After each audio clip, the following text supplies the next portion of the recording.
kviečiame į parodos Pradžia atidarymą, kuris vyks Kazlų Rūdos turizmo ir verslo informacijos centre, Atgimimo gatvė 5, Kazlų Rūdoje.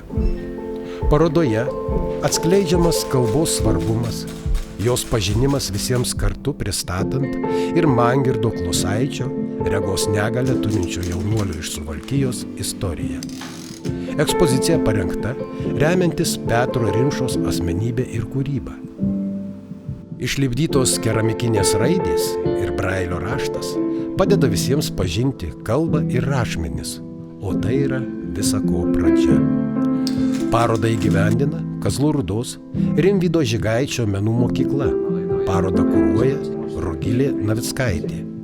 Paroda finansuojama Kazlų Rūdos savivaldybės ir Goethe instituto Lietuvoje lėšomis.